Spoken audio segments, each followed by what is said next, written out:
Балалар, бұл з дыбысы дауыссыз дыбыс. Сондықтан қысқа айтамыз. Менімен бірге қайталаңдар. З, з, з. Жарайсыңдар. Өте жақсы айттыңдар. З дыбысынан басталатын сөздерді алақанымызбен буынға бөлейікші. Зымыран.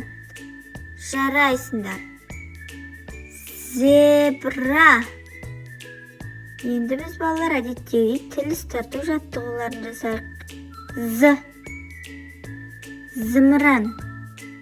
З, з, з, з, з. Зымыран.